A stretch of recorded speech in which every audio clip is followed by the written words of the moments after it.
पांचवा दिन माँ स्कंद माता। माँ दुर्गा जी के पांचवें स्वरूप को स्कंद माता के नाम से जाना जाता है। ये भगवान स्कंद कुमार कार्तिकेय नाम से भी जाने जाते हैं। इन्हीं भगवान स्कंद की माता होने के कारण माँ दुर्गा जी के इस पांचवें स्वरूप को स्कंद माता के नाम से जाना जाता है। इनकी उपासना नवरात्रि पूजा के पांचवें दिन की जाती है। इस दिन साधक का मन विशुद्ध चक्र में अवस्थित होता है। इसका वर्ण पूर्णतः शुभ्र है। ये कमल के आसन पर विराजमान रहती है। इसी कारण से इन्हें पद्मासन देवी भी कहा जाता है। सिंह भी इन्हीं का वाहन कहलाता है। नवरात्र पूजन के पांचवें दिन का शास्त्रों में पुष्पकल महत्व बताया गया है। इस चक्र में अवस्थित मन वाले साधक की समस्त 12 क्रिया एवं चित्तवृत्ति का लेप हो जाता है। भक्तों, अब हम पाठ को प्रारंभ करेंगे। 7वां अध्याय, चंड और मुंड का वध। ऋषि बोले, तब आज्ञा पाते ही चंड मुंड आदि दैत्य आयुधों से सुसज्जित होकर चतुर्गिणी सेना के साथ चल पड़े। वहां पहुंचकर उन्होंने देखा कि हिमालय की ऊंची स्वर्ण की चोटी पर सिंह पर देवी बैठी है और मंद मंद हंस रही है। इस प्रकार उसे देखकर पकड़ने की चेष्टा करने लगे। किसी ने धनुष चढ़ा लिया, किसी ने तलवार संभाल ली एवं कितने ही देवी जी के पास पहुंच गए। तब अंबिका जी उन शत्रुओं के प्रति क्रोध में आ गई। उस समय क्रोध के कारण उनका मुख काला हो गया। देवी के माथे पर कुटिल होकर बोही तन गई। तब तो भयानक मुख वाली काली देवी तलवार तथा पाश लिए प्रकट हो गई।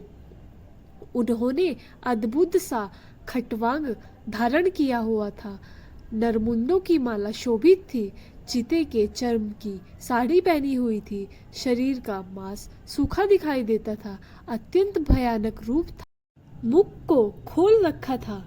लपलपाती हुई जीभा और भी भयानक थी। धंसी हुई लाल लाल आंखें थी। गर्जना से भी सभी दिशाओं को भर दिया था। तब तो वह बड़े वेग से दैत्य सेना पर टूट पड़ी। बड़े बड़े असुरों को मारती हुई उनकी भक्षण करने लगी। उन पार्श्वर राक्षसों को, अंकुशधारियों को, महावत तथा योद्धाओं को, घंटों के साथ कितने हाथियों को एक ही हाथ से पकड़कर मुंह में डालने लगी। वैसे ही घोड़ों के साथ रथों को एवं सारथियों को मुंह में डाल डालकर अत्यंत भयानक रूप से दांतों से उन्हें चबाती जाती थी।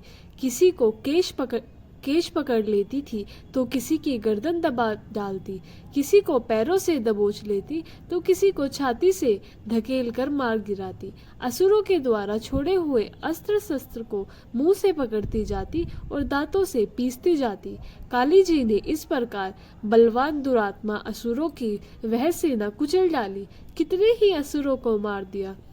उस देवी ने कुछ एक तलवार से काट गिराए, कुछ एक खटवांग से पीट दिए, कुछ एक दांतों से कुचल दिए। क्षण भर में राक्षसों की वह सारी सेना मार पीट कर गिरा दी।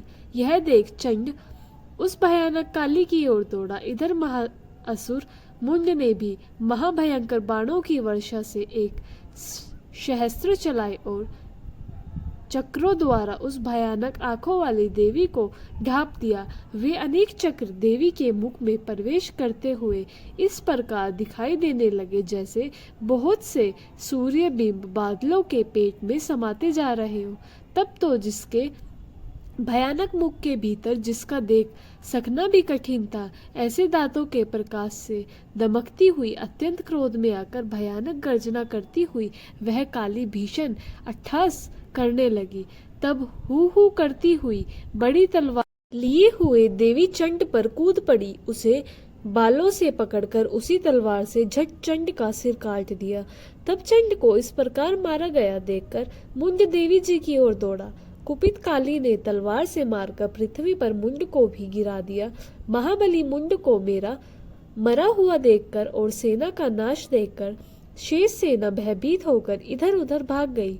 अनंता काली जी ने चंड तथा मुंड के सर हाथ में ले लिए। फिर भयानक अट्टहास करती हुई चंडिका के पास पहुंचकर बोली, मैंने यह चंड और मुंड नामी महापशु आपकी भेंट चढ़ा दिए। अब तो शुंभ निशुंभ का आप स्वयं वध करना। ऋषि बोले। अपने सम्मुख लाए गए चंड मुंड महाअसुरों को देख कल्याणी चंडिका काली ने ललित वचन बोली, हे देवी काली के, क्योंकि तुम चंड मुंड को लेकर मेरे पास आई हो, इस कारण लोक में चामुंडा नाम से तुम्हारी ख्याति होगी। भक्तों, ये था 7वां अध्याय। अगली वीडियो में मैं आपको 8वां अध्याय रक्त बीज वध सुनाऊंगी। वीडियो अच्छा लगे तो लाइक करें, चैनल को सब्सक्राइब करें। जय माता दी।